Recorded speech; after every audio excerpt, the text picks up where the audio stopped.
आणि आता एक सर्वात मोठी बातमी, औरंगाबाद शहराचं नामकरण संभाजीनगर असं करावं हा प्रस्ताव मंत्रिमंडळाच्या बैठकीमध्ये मंजूर करण्यात आलेला आहे। मंत्रिमंडळाच्या बैठकीमध्ये आज हा अत्यंत महत्त्वाचा प्रस्ताव येणार होता। शिवसेनेकडून औरंगाबादचं नामकरण संभाजीनगर करावं असा हा प्रस्ताव होता आणि हा प्रस्ताव मंत्रिमंडळाच्या बैठकीमध्ये मंजूर करण्यात आलेला आहे। सुरुवातीला काँग्रेसचा या प्रस्तावाला विरोध होता, अशी अटकळ बांधली जात होती, अशा चर्चा होत्या।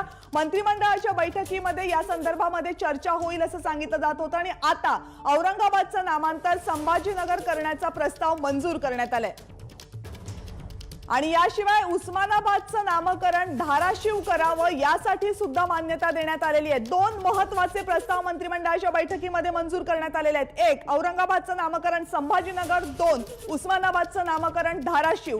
उस्मानाबादचं नामकरण धाराशिव करावं हाही प्रस्ताव शिवसेनेकडून आणला जाणार होता। मंत्रिमंडळाच्या आजच्या बैठकीमधले हे दोन अत्यंत महत्त्वाचे प्रस्ताव होते। दोनही प्रस्ताव मंत्रिमंडळाच्या बैठकीमध्ये मंजूर करण्यात आले आहेत। शिवसेनेच्या दृष्टीने हे दोनही प्रस्ताव अत्यंत महत्त्वाचे जे आज मंत्रिमंडळाच्या बैठकीमध्ये मंजूर करण्यात आले।